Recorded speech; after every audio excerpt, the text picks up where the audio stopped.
is this a conversation we need to be having 2 years in the future, or is this a conversation we need to have right now? I'd love to hear your perspective, since both of you have done so much work in the physical AI space, both from you, Dan, from an investment perspective, and Nick, from helping start up physical AI companies. Keen to hear both your thoughts. Well, I mean, to just start with the argument is I think language can only go so far. And like, yes, we see AI right now on these incredible chatbots. And yeah, I'm, you know, amazed what Claude can do every day.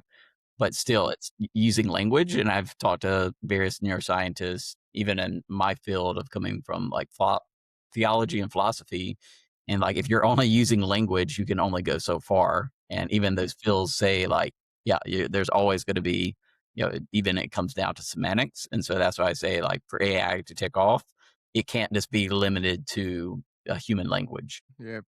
Yeah, I mean that's kind of exactly the same avenue I was going down with what I've been seeing. Basically, there's a limitation. There's a ceiling to how much we can do with just language. But then the next step, from what I see, is one, using sensors to feel out, and then two, using those same sensors to actually apply them. So one is the intake of information, and the next one is the actual action taken on top of the data that one has done. And then that comes into every single industry that one can think of, even if it doesn't mean removing humans. So that's the thing. Physical AI doesn't necessarily mean removing humans. Robotics kind of means that. But robotics is, as I said, just one sliver of it.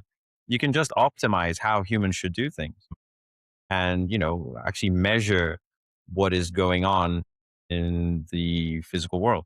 So one of the applications which I find really interesting is measuring. So I'm also involved in this project in Brazil with mining, specifically with rare earth mining. And I've spoken to a few partners where it is possible to start analyzing with AI in location the amount of different rare earths in a specific land.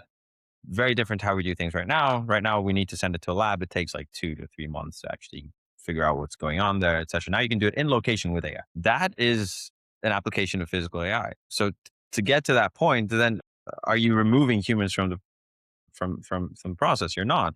You're just optimizing and making something that takes 2 to 3 months into a day, and then from that on, humans can make a better decision rather than having to wait for a decision.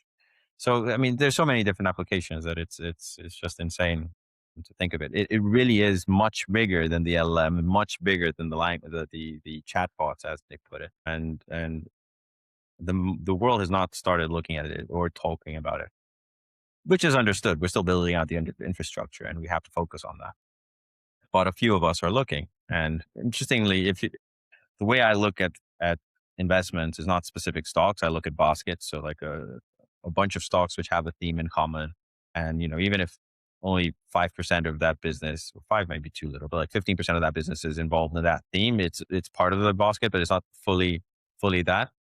But as a whole, when you look at it, when they move together, it's because that theme is actually when the correlation is high between them, it's because that theme is what's pulling it rather than the individual idiosyncrasies of the stocks.